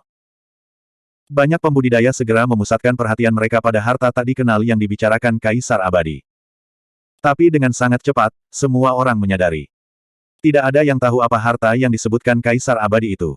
Namun, jimat giok ada di aula utama sebelum mereka. Mengingat situasi saat ini, mendapatkan jimat giok lebih penting. Setelah keheningan singkat, Yun Ting adalah orang pertama yang memasuki aula utama. Segera setelah itu, banyak pembudidaya berkerumun dan saling menekan. Beberapa pembudidaya bahkan terjepit di dinding sekitar aula utama, memicu pembatasan dan mati di tempat. Sebelum jimat giok terlihat, bau darah sudah menyebar. Su Zimo memanggil sayap eterealnya dan dengan cepat terbang di atas kepala semua orang, memasuki aula utama dan melihat sekeliling. Aula utama redup dengan debu mengambang di udara. Namun, itu sangat luas dan tidak terasa sesak meskipun puluhan ribu pembudidaya telah masuk. Di depan aula utama, jimat giok seukuran telapak tangan melayang di udara, bersinar dengan kecemerlangan menyilaukan yang mewarnai kekosongan di sekitarnya. Semua orang segera melihat jimat giok, tetapi tidak ada yang berani bertindak gegabah. Ada puluhan ribu dewa mistik di sini dan siapapun yang berani mendekat akan menjadi sasaran semua orang. Bahkan Fang Xuan yang arogan telah menarik kembali ketajamannya setelah pertukaran singkat dengan Tang Ziyi dan Yun Ting sebelumnya dan menunggu dengan diam-diam untuk sebuah kesempatan. Su Zimo melihat sekeliling dan melepaskan kesadaran rohnya. Namun, dia tidak menemukan jejak Tang Ziyi. Dia tahu bahwa dia pasti ada di antara kerumunan. Namun, ada terlalu banyak pembudidaya di sini dan teknik penyembunyian Tang Ziyi sangat brilian, bahkan Su Zimo tidak dapat menemukannya. Tiba-tiba, Su Zimo merasakan permusuhan yang kuat dan melirik. Itu adalah para ahli dari 4 sekte abadi utama, biksu botak, pria yang menjulang tinggi, pendeta Tao setengah baya dan wanita berpakaian biru. Karena mereka berempat tidak bisa menekannya lebih awal, mereka sudah menganggap Su Zimo sebagai lawan terbesar mereka. Fu. Tiba-tiba, tawa terdengar dari depan kerumunan. Karena tidak ada yang berani mendekat, saya tidak akan berdiri di upacara. Tawa Yun Ting membawa sedikit ejekan, dia tidak menganggap semua orang di sini dengan serius sama sekali. Sebelum dia pergi, dia bahkan berbalik dan menatap Su Zimo dengan tatapan yang tak terlukiskan. Itu tampak seperti provokasi dan pujian pada saat bersamaan. Su Zimo sedikit mengernyitkan alisnya. Dia tidak mengenal Yun Ting dan tidak berinteraksi dengan Yun Ting, dia tidak tahu mengapa Yun Ting tiba-tiba menyadarinya. Yun Ting melayang ke udara dan maju perlahan menuju jimat giok. Meskipun dia sombong, dia tidak berani gegabah. Siapa yang tahu jika ada bahaya lain di aula utama? Yun Ting baru saja mengambil beberapa langkah ketika suara aneh bergema di aula utama. Bab 1987. Suara itu seperti mutiara yang tak terhitung jumlahnya dengan berbagai ukuran yang jatuh ke piring batu giok, berdenting dan berdentang. Jika itu di tempat lain, itu akan terdengar renyah dan menyenangkan. Namun, di aula utama makam kaisar yang bobrok, kedengarannya agak menakutkan. Semua orang melihat ke arah suara itu dan melihat kacang seukuran kerikil bergulir menuruni tangga batu di depan aula utama. Ada awan kabut kuning bergelombang di dalamnya. Sekilas, kacang-kacangan ini padat, dan setidaknya ada puluhan ribu dari mereka, terus-menerus bergulir menuruni tangga batu. Apa itu? Sepertinya ada roh jahat yang berputar-putar di sekitar kacang itu. Semua orang waspada. Di udara, Yun Ting sedikit mengernyit dan tatapannya berkedip dalam pemikiran yang mendalam. Sebagai adipati kerajaan surgawi dengan garis keturunan keluarga kerajaan, dia berpengetahuan luas meskipun usianya masih muda. Mungkinkah? Yun Ting bergumam pelan. Pik. Sebelum kacang bahkan bisa mencapai pembudidaya, mereka semua hancur berkeping-keping. Kemudian, kabut kuning melonjak keluar dari kacang, dan di bawah pengawasan orang banyak, kabut kuning berubah menjadi siluet yang menyeramkan. Beberapa dari mereka mengenakan jubah Taois compang camping dan memiliki wajah kurus. Mereka kurus dan memegang pengocok ekor kuda. Beberapa dari mereka memiliki lengan yang hilang dan memegang pedang dengan satu tangan, bergoyang saat mereka berjalan. Beberapa dari mereka kehilangan separuh wajah mereka tetapi mereka masih dipenuhi dengan aura pembunuh. Semua sosok itu memiliki satu kesamaan, rongga mata mereka berwarna merah dan memancarkan cahaya merah yang menyeramkan dengan aura jahat yang mengancam. Prajurit dunia lain. Ini tentara dunia lain. Tidak heran kita tidak bertemu tentara dunia lain di sepanjang jalan. Untuk berpikir bahwa mereka akan terjebak di aula utama ini. Bagaimana tentara dunia lain itu muncul dari kacang? Serangkaian seruan bisa terdengar dari kerumunan. Sungguh mengejutkan melihat ribuan tentara dunia lain muncul di aula utama dan menghalangi jalan semua orang dengan aura jahat yang bergemuruh. Fufu. Di udara, ekspresi Yunting tenang saat dia terkekeh, seolah dia sudah menebak apa yang sedang terjadi. Tidak kusangka aku bisa menyaksikan kekuatan suci prajurit kacang di istana ini. Kata-katanya menyebabkan kegemparan. Bin Soldiers adalah kekuatan suci yang tiada taranya. Banyak pembudidaya di sini tidak memiliki basis kultivasi yang tinggi. Sebagian besar dari mereka berasal dari alam bawah, jadi mereka belum pernah melihatnya sebelumnya. Paling-paling, mereka hanya akan mendengar beberapa legenda bahwa beberapa dewa agung dapat memanggil tentara dan jenderal surgawi dalam sekejap mata dengan lambaian tangan mereka dan membentuk pasukan agung yang tak terkalahkan dan menang. Sekarang banyak pembudidaya telah menyaksikannya dengan mata kepala sendiri, mereka benar-benar menyadari bahwa apa yang dipanggil oleh Scattering Beams for Soldiers bukanlah tentara surgawi tetapi tentara dunia lain. Membunuh, membunuh, membunuh. Ribuan tentara hantu meraung dan menyerang para pembudidaya dengan mata merah. Yunting tidak takut sama sekali. Dia terkekeh dan berkata, ini pasti ujian terakhirmu. Hal-hal jahat ini dapat menghentikan orang lain, tetapi mereka tidak dapat menghentikan saya. Saya harus mendapatkan jimat giok. Dengan itu, Yunting langsung menyerang pasukan tentara Yin. Sebelum kedua belah pihak bersentuhan, Yunting mengangkat dua jari dan dengan ringan melambaikannya ke depan. Meninggal dunia. Sinar cahaya yang menyilaukan keluar dari jari-jari Yunting. Itu sangat tajam dan merobek celah besar di pasukan tentara Yin. Prajurit hantu di depan terbelah dua dari tengah dengan potongan halus. Pedang Qi bahkan lebih tajam dari pedang sungguhan. Sosok Yunting berkedip, dan dia menyerang sendirian. Yang mulia, hati-hati. Para pembudidaya kerajaan surgawi Zixuan berteriak dan menyerbu ke depan. Namun, aliran tentara hantu yang tak berujung segera menenggelamkan sosok Yunting, memperbaiki celah dan mengisolasi Yunting dari para pembudidaya lainnya. Para pembudidaya yang berdiri di pinggiran hanya bisa melihat pedang Qi yang melonjak di pasukan tentara hantu. Kemanapun ia lewat, orang-orang terlempar dari kuda mereka dan anggota tubuh yang patah terbang kemana-mana. Pak Tua Ge dan Fang Xuan dari kerajaan surgawi matahari berkobar memimpin orang-orang di belakang mereka dan menyerbu ke depan. Para pembudidaya dari 4 sekte surgawi utama juga menyerbu ke depan. Para pembudidaya lainnya juga bergerak dan menyerang pasukan tentara hantu. Siapapun yang dapat menyerang melalui pasukan tentara hantu terlebih dahulu akan mengambil inisiatif dan memiliki peluang terbaik untuk mendapatkan jimat giok. Meskipun tentara hantu dan jenderal dipenuhi dengan aura pembunuh, tingkat kultivasi mereka terbatas. Hampir semuanya adalah dewa mistik, dan bahkan ada beberapa dewa mistik tingkat rendah di antara mereka. Mereka tidak banyak menjadi ancaman bagi para pembudidaya. Selain itu, tentara dan jenderal hantu ini memiliki kekurangan yang sangat jelas. Mereka tidak memiliki roh primordial dan tidak dapat menggunakan kemampuan ilahi atau teknik rahasia apapun. Satu-satunya hal yang bisa mereka andalkan adalah tubuh mereka sendiri yang compang-camping dan rusak. Su Zimo tidak langsung menyerang. Sebaliknya, dia memilih untuk menonton dari samping. Jika tentara kacang ini benar-benar ujian terakhir yang ditinggalkan oleh Kaisar Surgawi, itu agak terlalu sederhana. Telinga Su Zimo bergerak. Samar-samar dia mendengar suara halus dalam tangisan pertempuran yang kacau di aula. Itu adalah suara kacang melompat. Su Zimo sedikit mengernyit. Dia melompat ke tempat yang tinggi dan melihat ke kejauhan. Di ujung lorong, masih banyak kacang-kacangan berkilau yang berguling-guling di tangga batu. Kemudian, mereka terbelah dan berubah menjadi tentara hantu dan jenderal.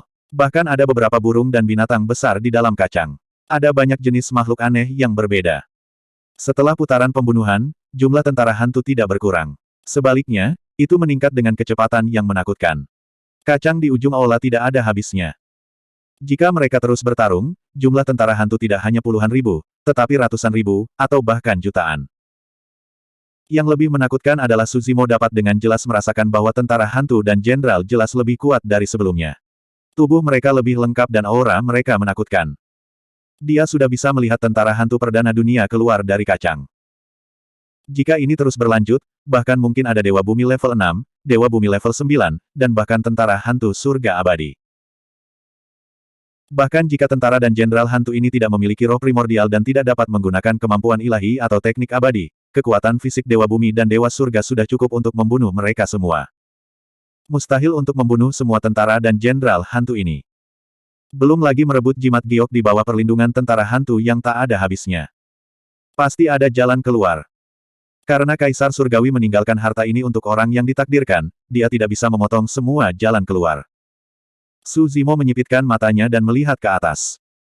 Di ujung aula, jimat giok melayang di udara, memancarkan kecemerlangan yang mempesona.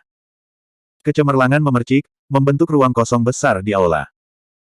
Kacang-kacangan berguling turun dari tangga batu, tetapi seolah-olah mereka memiliki pikiran sendiri, mereka mengelilingi ruang kosong itu. Suzimo punya rencana dalam pikirannya. Aku harus melewati tentara hantu sesegera mungkin dan mencapai area yang dicakup oleh jimat giok. Aku tidak bisa terjerat dengan tentara hantu dan jenderal ini. Pada pemikiran itu, Suzimo memindai medan perang dan mulai mencari jejak Tang Ziyi. Meskipun Tang Ziyi pandai menyembunyikan, dia tidak bisa menyembunyikan jejaknya setelah diserang oleh tentara hantu. Dia bertarung di medan perang dan perlahan maju. Prajurit hantu di sini tidak ada habisnya, dan yang di belakang semakin kuat. Jangan terjebak dalam pertempuran. Ayo lewati mereka sesegera mungkin. Ada lebih sedikit rintangan di udara. Suzimo berkata melalui akal sehatnya. Bab 1988. Tang Ziyi mengetahui Void Thunder manual dan mungkin memiliki semacam hubungan dengan Kaisar Guntur. Kaisar Guntur telah ditekan selama ratusan ribu tahun. Mengingat usia Tang Ziyi yang masih muda, tidak mungkin dia bisa menjadi penerus Kaisar Guntur. Namun, ada kemungkinan bahwa dia adalah murid penerusnya. Jika tidak ada yang lain, itulah alasan mengapa Suzimo tidak bisa melihat Tang Ziyi terjebak sampai mati oleh tentara dunia lain. Tang Ziyi sangat cerdas. Setelah bertarung melawan tentara dunia lain untuk sementara waktu, dia merasakan ada sesuatu yang salah. Saat dia ragu-ragu apakah akan maju atau mundur, suara Suzimo terdengar. Tanpa ragu-ragu, dia melompat ke udara dan berlari ke depan. Sebagai seorang pembunuh, dia selalu penyendiri dan tidak punya teman sejak dia masih muda. Orang tuanya meninggal lebih awal dan selain dari tuannya, dia tidak mempercayai orang lain. Namun, untuk beberapa alasan yang tidak diketahui, dia memiliki rasa percaya yang tak terlukiskan terhadap Suzimo meskipun dia baru mengenalnya dalam waktu singkat. Itu seperti sebuah intuisi, indera keenam, bahwa pria ini tidak akan menyakitinya. Itulah alasan mengapa dia tidak ragu-ragu setelah mendengar transmisi suara Suzimo. Memang, perlawanan di udara jauh lebih lemah. Selanjutnya, Tang Ziyi memperhatikan pemandangan mengerikan di ujung aula dari sudut pandangnya. Kacang berguling dengan padat, berubah menjadi sosok dengan aura menakutkan satu demi satu dengan aura jahat yang deras. Jika mereka terus bertarung melawan tentara dunia lain, akan sangat sulit bagi mereka untuk mundur dari aula, apalagi menyerbu. Muat ke area yang diselimuti oleh cahaya jimat giok. Suara Suzimo terdengar sekali lagi. Tang Ziyi memandang dengan penuh perhatian. Daerah itu memang sangat aneh. Apakah itu kacang asli atau prajurit Yin dan kuda Yin, mereka semua tampaknya ragu-ragu. Mereka tidak berani menyentuh area itu dan semua mengelilinginya. Ayo pergi. Dalam waktu singkat itu, Suzimo tiba di samping Tang Ziyi dan mengulurkan telapak tangannya. Tang Ziyi tahu bahwa teknik gerakan Suzimo kuat dan yang terakhir ingin menyerangnya. Namun, pada saat itu, Tang Ziyi merasakan kepanikan yang tak dapat dijelaskan ketika dia melihat telapak tangan Suzimo yang terulur. Menurunkan kepalanya sedikit, dia menghindari tatapan Suzimo secara naluriah. Segera, Tang Ziyi menjadi tenang dan mengangkat kepalanya tanpa ekspresi. Dengan kemampuan saya bisa pergi ke sana sendiri. Yunting dan yang lainnya sudah menyadari anomali itu. Jangan biarkan mereka mendahului Anda. Pada saat ini, Yunting, yang berada di garis depan pasukan tentara Yin, juga telah tiba di udara. Dengan sekali pandang, dia menemukan kekuatan mengerikan dari prajurit kacang ajaib. Pada saat yang sama, Fang Xuan dari Kerajaan Surgawi Matahari berkobar, beberapa ahli dari 4 sekte surgawi utama, dan beberapa kebanggaan langit dari sekte dan kekuatan lain juga tiba di udara. Semua orang ini adalah ahli puncak di antara alam abadi misterius, jadi ketika mereka menghadapi bahaya seperti itu, praktis mereka semua menyadari sesuatu yang tidak biasa pada saat pertama yang memungkinkan. Ketika Suan Immortals melonjak di udara, energi unsur mereka sangat terkuras, belum lagi bertarung di udara. Oleh karena itu, sebagian besar pembudidaya melawan tentara hantu di tanah. Di sisi lain, Yunting dan para jenius lainnya tidak ragu-ragu. Mereka menggunakan teknik mereka sendiri dan terbang ke arah jimat giok. Yunting tampaknya telah berubah menjadi pedang tajam saat dia menyerang di depan kelompok dengan kecepatan tercepat.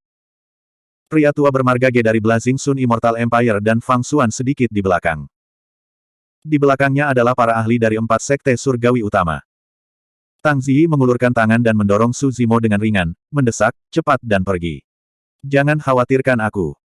Dia tahu bahwa jika Su Zimo menggendongnya, dia pasti akan melambat dan tertinggal dari yang lain. Pada saat itu, bahkan jika mereka berdua dapat bergegas, mereka mungkin tidak dapat memperoleh apapun. Su Zimo merenung sejenak sebelum mengangguk. Hati-hati. Begitu dia mengatakan itu, sepasang sayap emas raksasa tiba-tiba tumbuh di punggung Su Zimo. Di bawah sayap emas, ada sepasang sayap yang relatif kecil yang hampir transparan. Sayap roh dan sayap ethereal meledak pada saat bersamaan. Astaga! Sosok Su Zimo berubah menjadi seberkas cahaya keemasan saat dia berlari ke depan dengan kecepatan kilat. Kecepatannya sangat cepat.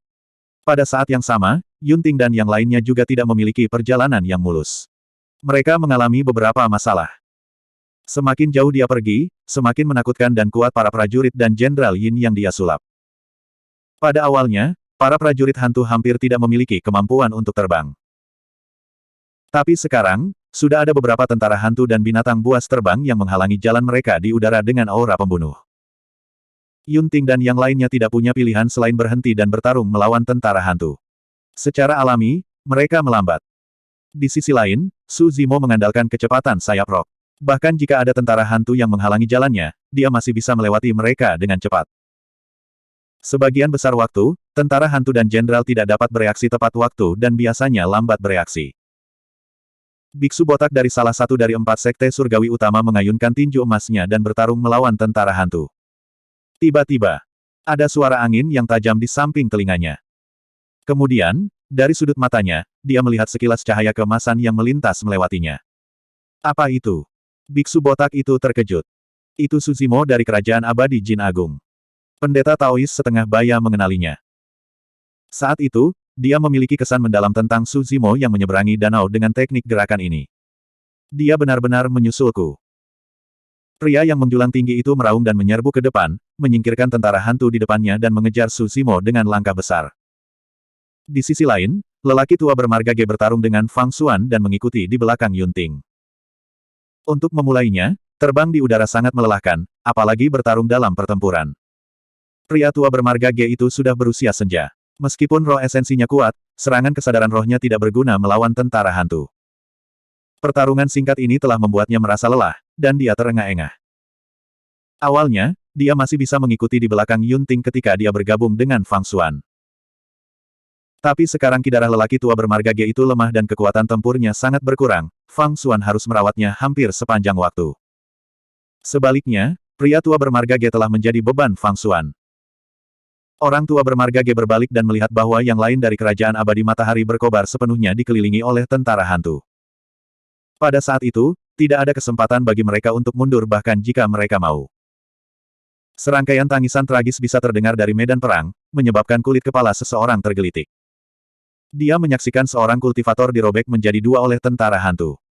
Wajah lelaki tua bermarga Ge itu semakin pucat. Fang Xuan, kamu tidak bisa meninggalkanku. Seolah-olah dia mengingat sesuatu, lelaki tua bermarga Ge itu berbalik dengan tergesa-gesa dan mengancam dengan suara rendah, akulah satu-satunya yang bisa membawamu keluar dari makam kaisar. Jika kamu berani meninggalkanku dan merebut jimat giok sendirian, saya akan segera mengirim pesan kembali. Pada saat itu, bahkan jika kamu bisa kembali hidup-hidup, aku akan memastikan kamu mati tanpa kuburan. Fang Xuan membela melawan tentara hantu sambil berkata, Yang Mulia Abadi, Anda terlalu banyak berpikir. Saya, Fang Xuan, berharap Anda dapat memberikan kata yang baik untuk saya di depan Yang Mulia. Bagaimana saya berani tidak setia? Bagus kalau kamu tahu. Pria tua bermarga Ge itu mendengus. Saat itu, ekspresi Fang Xuan berubah saat dia melihat Su Zimo yang mengejarnya. Yang Mulia, kita harus menghentikan orang itu dan tidak membiarkannya melampaui kita. Fang Xuan berteriak dan langsung menyerbu ke depan. Bab 1989. Tidak ada yang salah dengan memblokir Su Zimo. Namun, Pak Tua Ge merasa ada sesuatu yang salah. Namun, dia tidak memiliki energi cadangan untuk memikirkannya di medan perang yang kacau di mana situasinya berbahaya. Selanjutnya, Fang Xuan sudah menyerbu ke depan dan Pak Tua Ge hanya bisa mengikuti. Di udara, Su Zimo mengandalkan Divine Power kecepatan ekstrim dari sayap rock dan melewati rintangan dari banyak tentara dunia lain tanpa melambat sama sekali, mendekati Yunting yang berada tepat di depan. Tiba-tiba, sesosok menyerbu keluar dari samping dan melemparkan pukulan dengan aura yang sangat ganas. Di bawah gesekan pukulan ini, udara di sekitarnya menjadi panas terik. Tidak ada gerakan yang tidak perlu dalam pukulan itu dan itu adalah pukulan lurus yang sederhana. Namun, itu menutup semua rute pelarian Su Zimo. Ekspresi Su Zimo tidak berubah seolah-olah dia tidak melihat pukulan itu. Sosoknya tidak menunjukkan tanda-tanda melemah saat dia menyerang ke depan dengan ganas. Ledakan. Keduanya bertabrakan dengan ledakan yang memekakkan telinga. Sosok Su Zimo muncul dan melayang di udara. Seorang ahli. Selanjutnya, itu adalah ahli tingkat atas. Saat ini, tubuh asli King Lian sudah berada di puncak kelas 9. Bahkan tanpa menggunakan ki darahnya, dia bisa mengambil harta dharma mistik bawaan secara langsung. Terlepas dari kekuatan fisik yang mengejutkan, pihak lain harus sangat cerdas untuk dapat menghentikannya bahkan setelah dia melepaskan Divine Power kecepatan ekstrimnya, Ethereal Wings. Bahkan paragon dari 4 sekte abadi utama yang telah dia lawan sebelumnya tidak memiliki kemampuan seperti itu. Su Zimo melirik ke samping dan melihat seorang pria berjubah hitam berdiri di udara tidak jauh, itu adalah orang yang melawan Tang Ziyi sebelumnya. Fang Xuan juga bergidik dan mundur setengah langkah ke belakang dengan ekspresi gelap dengan satu tangan di belakang punggungnya. Sebagai monster yang menjelma dari dunia bawah, ia mengembangkan teknik kultivasi misterius, teknik pemakan nafas gajah ilahi dan tak terkalahkan. Setiap kali dia menyerang, dia akan memiliki kekuatan seekor gajah dewa yang dapat menghancurkan dunia dan menghancurkan bintang-bintang. Jika teknik kultivasi ini dibudidayakan hingga batasnya, seseorang bahkan dapat memperoleh kekuatan ribuan gajah ilahi dan menjadi tak terkalahkan di darat dan menekan semua makhluk hidup. Fakta bahwa dia mampu melampaui 49 kesengsaraan surgawi dan naik dengan tubuh yang tidak bisa dihancurkan adalah bukti kekuatan tubuhnya. Belum lagi alam bawah, bahkan setelah dia naik ke alam atas, tidak ada kultivator dengan level yang sama dengannya yang cocok untuknya dalam pertempuran jarak dekat. Tapi baru saja, baik dia maupun Su Zimo tidak menggunakan ki dan darah mereka. Mereka hanya bertarung dengan tubuh fisik mereka, tetapi dia sebenarnya dalam posisi yang kurang menguntungkan. Telapak tangannya, yang berada di belakang punggungnya, sedikit gemetar, dan dia merasakan sakit yang tajam. Dia diam-diam mengedarkan ki dan darahnya untuk mengatasi rasa sakit, dan luka tersembunyi di telapak tangannya sembuh dengan tenang. Sebuah pikiran melintas di benak Fang Xuan dan dia menyadari bahwa dia mungkin bukan tandingan Su Zimo bahkan jika dia menggunakan darah ki-nya. Bahkan jika dia memanggil fenomena garis darahnya dan menang, dia tidak akan mampu menekan Su Zimo dalam waktu singkat. Selanjutnya, fenomena garis darah adalah salah satu kartu truf terbesarnya. Dia tidak akan menggunakannya kecuali dia tidak punya pilihan lain. Dia telah menyiapkan foto ini sebagai kartu truf untuk Yunting. Dengan pemikiran itu, Fang Xuan bergerak dan tiba di samping Su Zimo.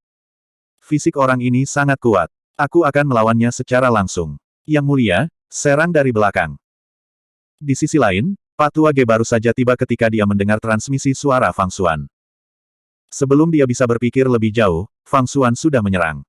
Ledakan. Fang Xuan menyalurkan darah ki-nya dan suara tsunami bergema dari tubuhnya. Darah tsunami. Dipenuhi dengan darah ki, tubuh Fang Xuan berkembang pesat dan tumbuh terus-menerus. Dalam sekejap mata, dia berubah menjadi raksasa setinggi 30 kaki. Bang, bang, bang. Fang Xuan mengayunkan tubuhnya yang besar. Setiap langkah yang dia ambil di udara akan mengeluarkan suara yang memekakkan telinga. Seluruh tubuhnya memancarkan aura biadab dan ganas, dan dia seperti gajah surgawi dari tanah terpencil yang menyerbu. Muatan dan kekuatan menginjak-injak gajah dewa adalah yang paling menakutkan. Tidak ada makhluk hidup di darat yang bisa menghentikannya. Su Zimo menatap Fang Xuan yang menyerbu dengan ekspresi tak kenal takut dan tatapan membara. Kakinya menginjak tanah dan dia menekuk lututnya untuk mendorong ke depan. Seluruh tubuhnya sangat santai seperti kuda yang berlari kencang. Ini adalah gerakan membunuh dari mistik klasik dari 12 Raja Iblis dari Great Wilderness. Su Zimo khawatir bahwa garis keturunan tubuh asli King Lian akan terekspos dan tidak melepaskan darah ki-nya. Meski begitu, aura pelepasan ini sama sekali tidak lemah. Yang mulia, ini saatnya untuk menyerang. Fang Xuan mengirim transmisi suara dengan kesadaran rohnya dan menggeram. Pak Tua Ge tidak banyak berpikir dan melangkah maju secara naluriah. Dia menyulap segel Dharma dengan kedua tangan dan menghancurkannya ke arah punggung Su Zimo. Ketika Fang Xuan dan Su Zimo hendak bertabrakan, tatapan licik melintas di mata Fang Xuan. Tiba-tiba, dia menyebarkan darah kinya dan berhenti di jalurnya. Seperti balon yang kempes, tubuh Fang Xuan mengerut dengan cepat dan kembali normal. Fang Xuan tidak memilih untuk bertarung langsung melawan Su Zimo. Sebaliknya, dia tiba-tiba berhenti dan mundur. Su Zimo sedikit tercengang. Saat itu, serangan Pak Tua Ge turun. Su Zimo mendengus dingin. Tanpa ragu-ragu atau berbalik, seluruh lengannya tiba-tiba menjadi lemas seperti belalai gajah surgawi. Dengan bunyi gedebuk, dia mengayunkannya ke belakang. Perubahan ini sangat mendadak dan tanpa peringatan apapun. Awalnya, Fang Xuan dan Pak Tua Ge bergabung untuk menghentikan Su Zimo. Namun, dengan mundurnya Fang Xuan yang tiba-tiba, Pak Tua Ge adalah satu-satunya yang tersisa untuk menghadapi Su Zimo. Pak Tua Ge ingin menghindar dan mundur, tetapi sudah terlambat. Matanya melebar saat dia melihat Fang Xuan yang pergi. Awalnya, matanya dipenuhi dengan kejutan, keraguan, dan kebingungan. Akhirnya, mereka semua diambil alih oleh kemarahan. Anda. Pak Tua Ge hanya berhasil mengucapkan satu kata ketika segel Dharma yang dia buat dengan kedua tangannya dihancurkan oleh lengan Su Zimo. Segera setelah itu, lengannya menghantam kepala Pak Tua Ge, menyebabkan tengkoraknya meledak dan roh esensinya dihancurkan, dia mati di tempat. Meskipun roh esensi orang tua Ge juga berada di alam esensi bumi, dia tidak memiliki kesempatan untuk melepaskan keterampilan rahasia roh esensinya sama sekali. Meskipun ada banyak pembudidaya yang hadir, jumlah orang yang bisa menahan serangan dari Su Zimo itu tidak melebihi jari di dua tangan. Su Zimo mengerutkan kening dan segera mengerti, dia digunakan sebagai pedang. Namun, ini tidak banyak mempengaruhinya. Itu hanya dewa abadi dari negara abadi matahari berkobar, jadi bagaimana jika dia terbunuh? Hanya saja kelicikan dan kelicikan Fang Xuan membuatnya merasa sedikit waspada. Orang ini sedikit merepotkan. Hehe, terima kasih banyak.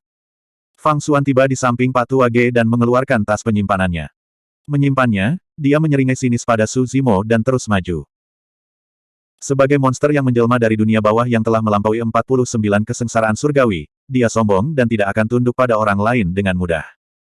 Selanjutnya, Pak Tua Ge hanyalah seorang pelayan raja daerah. Orang tua ini memiliki kesombongan yang merendahkan di tulangnya dan tidak pernah sekalipun memperlakukan Fang Xuan dengan hormat. Meskipun Fang Xuan hormat di permukaan, dia sudah lama dipenuhi dengan ketidakpuasan dan kebencian di dalam hatinya. Namun, tidak peduli seberapa beraninya dia tidak akan berani membunuh immortal yang dimuliakan di depan semua orang seperti Su Zimo. Itulah alasan untuk adegan sebelumnya. Baginya, lelaki tua ini sudah menjadi beban dan tidak berguna. Setelah meninggalkannya, Fang Xuan merasa santai dan mengejar Yunting.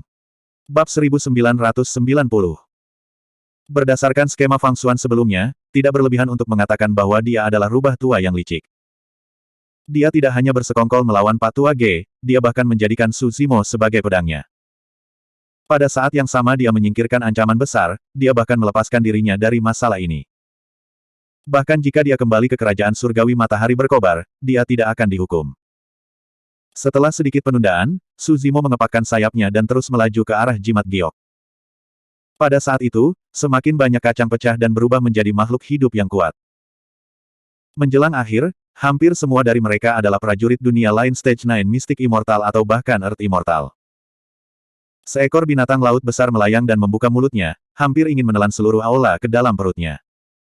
Su Zimo tidak menghindar sama sekali. Dia berubah menjadi seberkas cahaya keemasan dan menyerbu. Meneguk. Binatang laut itu menelan ludah dan menelan Su Zimo ke dalam perutnya.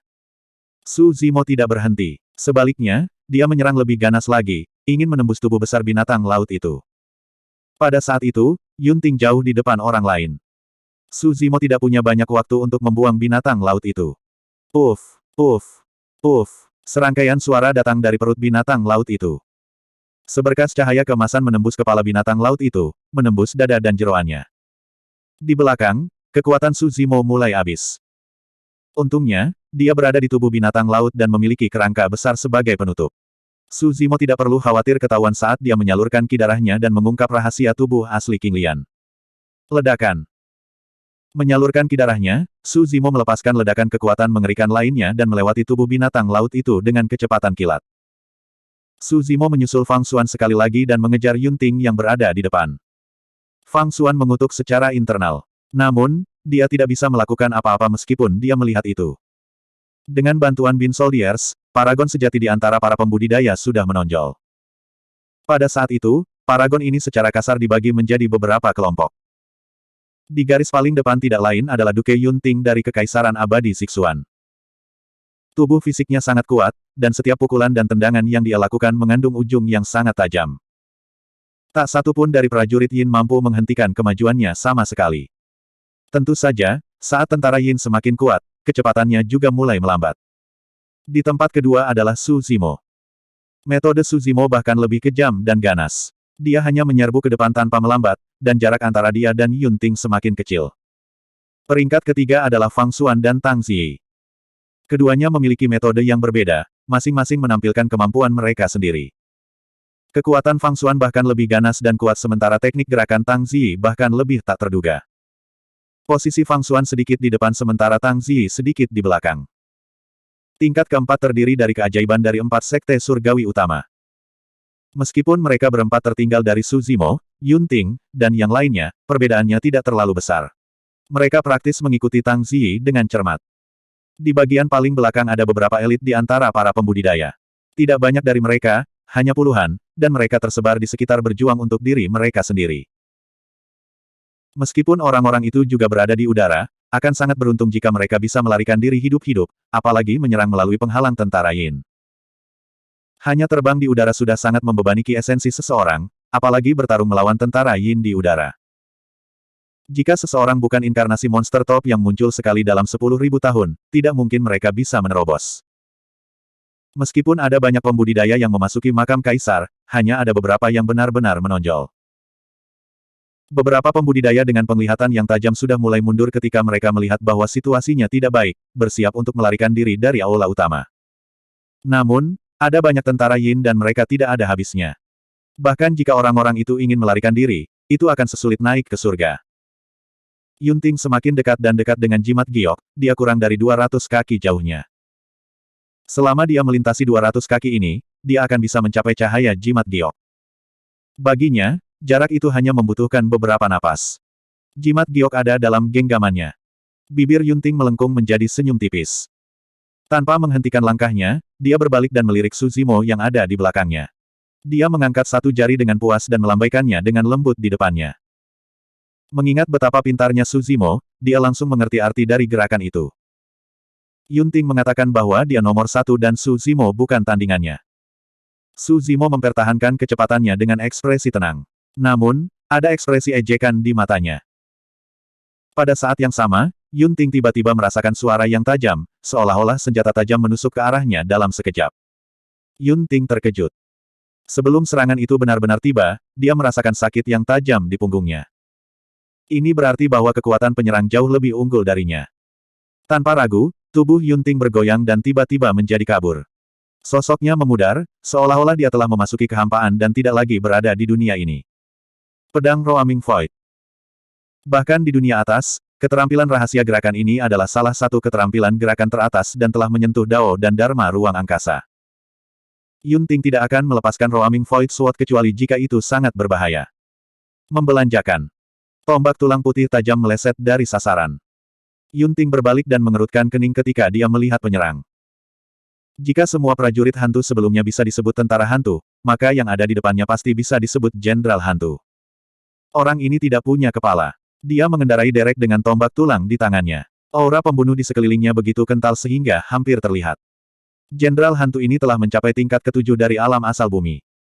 Ini sudah cukup untuk disebut sebagai Earth Immortal tingkat tinggi. Meskipun jenderal hantu ini tidak memiliki roh primordial dan tidak dapat menggunakan kekuatan ilahi atau keterampilan rahasia apapun, kekuatan yang dia tunjukkan sudah cukup untuk membunuh Yunting. Terlepas dari kesombongan Yunting, dia harus fokus berurusan dengan jenderal hantu ini.